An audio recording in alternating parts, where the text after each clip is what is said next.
This is a problem from our textbook. It deals with differentiability in a piecewise function which oscillates. Our first step is to show that f of x is continuous at x equals 0. F of x is continuous at x equals 0 if the limit as x goes to 0 of f of x equals f of 0. F of 0 equals 0.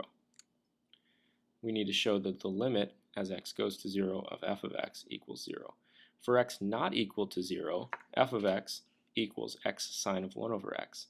So the limit as x goes to 0 of f of x equals the limit as x goes to 0 of x sine of 1 over x.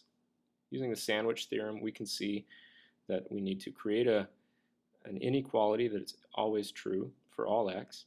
And for positive x, this inequality is true, and we can reach a result. For negative x, we have a different inequality that still traps the value of the limit between 0 and 0. Both of those one-sided results convince us that the limit as x goes to 0 of x sine of 1 over x equals 0.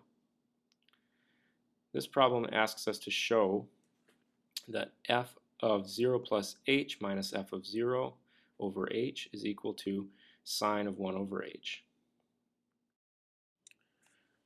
Our next step is to explain why the limit as h goes to 0 of f of 0 plus h minus f of 0 over h does not exist.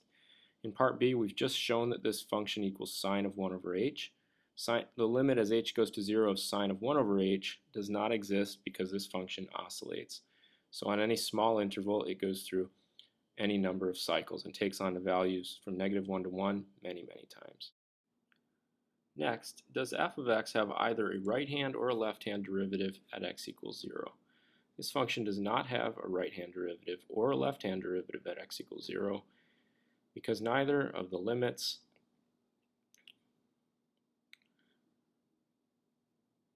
exist, and the reason they don't exist we've already discussed in part C.